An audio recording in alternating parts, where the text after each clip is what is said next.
თარების მთავარი შემაფერხებელი ფაქტორებია.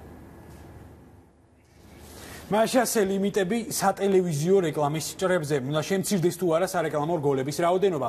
საკანონმდებლო ცვლილებების მიხედვით, რომლის ავტორიც საქართველოს კომუნიკაციების ეროვნული კომისიაა, მაუწყებლებს რეკლამის გაშუქება საათში მაქსიმუმ 12 წუთი შეეძლებათ. მაშასე, რა შედეგებს პროგნოზირებენ მედია ბიზნესის წარმომადგენლები და როგორ აფასებს მედია ბიზნესი მოსალოდნელ ცვლილებებს?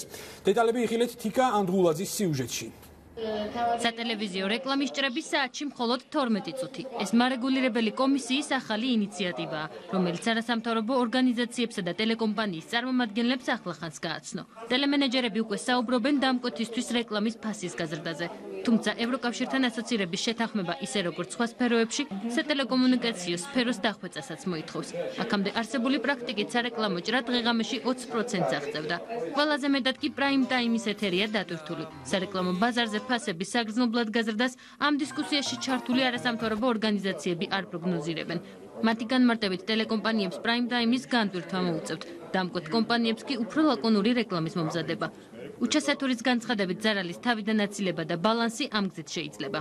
ქართული ბაზრის რამოდენად ჭირდება ეს ქართულ ბაზარს, ეს საკითხი ალბათ სხვა ჭრილში უნდა განვიხილოთ და რა იმ ჭრილში თუ რა ჭირდებათ მაუწყებლებს, ამ შემთხვევაში თავარია თუ რა ჭირდება მომხმარებელს. რეკლამის ფასი გაიზრდება, თუმცა შემცირდება ქრონომეტრაჟი და ისინი მიიღებენ უფრო ნაკლები სარეკლამო ჭრების სანაცვლოდ დაახლოებით იგივე ფულს თუ არა მეც. შეიძლება არ აწყობდეს ერთადერთი ის, ვინც რეკლამის განთავსებას უკვეთავს, თუმცა დამერწმუნეთ, რომ უფრო ეფექტურია მოკლევადიანი რეკლამები ვიდრე 15 წუთიანი. ნაწილი ტელეკომპანიის ხელმძღვანელები აცხადებენ, რომ ეს ინიციატივა მათთვის მოულოდნელი იყო და გათვალისწინებული უნდა იყოს, რომ ევროკავშირი მედიის სფეროს კანონმდებლობის ჰარმონიზაციას 2018 წლამდე არ მოითხოვს.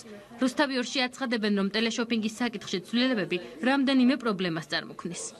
ფაქტიურად უკვე მოლაპარაკების რეჟიმშია შემთლიანი შემდეგი წლისთვის და ტელევიზიები ვერ მოახერხებენ იმას, რომ კომუნიკაცია დაამყარონ თავის კლიენტებთან, მათ შორის მოგეხსენებათ, რომ ჩვენს ტელევიზიებში თავსდება უამრავი უცხოელი დამკვეთის რეკლამა. ამ კანონში არის აბსოლუტურად გაუგებარი მუხლები, პირველ რიგში იგივე სასპონსორო შეთავაზებებთან დაკავშირებით, რომელიც ფაქტიურად უზღუდავს ტელევიზიებს სპონსორობით შემოსავლების მიღებას.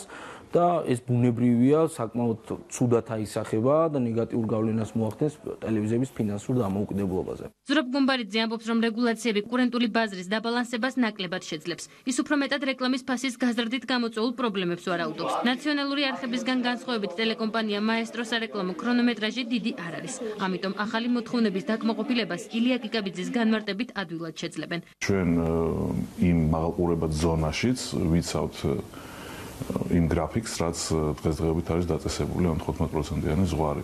ამიტომ ეს რეგულაციები ჩვენზე ძალიან არ იმოქმედებს, იმიტომ რომ ისედაც ახლა ეგრე უშვებთ სარეკლამო რგოლებს. ფასების მომატება მოუწევს იმ მსხვილ არხებს, რომლებიც მაღალყურებად ზონაში დაბალ ფასად აძლევდნენ სარეკლამო დროს. ეხლა აქედან გამომდინარე, ახლა სარეკლამო დრო შეუმცირდებათ, მოუწევთ ფასების გაზრდა, რაც გამოიწვევს იმას, რომ იმ ზონაში შესაძლებელია გადანაწილდეს რეკლამის შემკვეთებიდან სხვა პატარა არხებზე რეკლამა.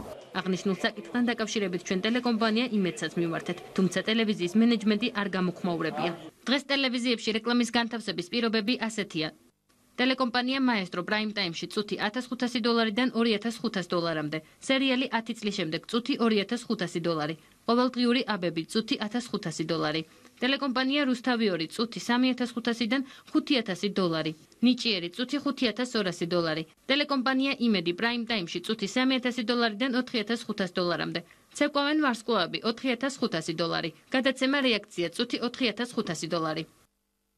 სარეკლამო დროის ლიმიტირების შემდეგ ტელეკომპანიების ხელმძღვანელები ზარალის თავიდან აცილების მიზნით ამ ფასების გაზრდას ვარაუდობენ. ფარული სატელევიზიო რეკლამა ეს კიდევ ერთი პრობლემაა, რომელზეც მედია მენეჯერებს მარეგულირებელ კომისიასთან განხილვა მოუწევთ. საუბარია გადაცემებსა თუ სერიალებში სპონსორების რეკლამირების სხვადასხვა ფორმის გამოყენებაზე. მაშასე ახლა ჩვენს გამოშვებაში რეკლამის დროა.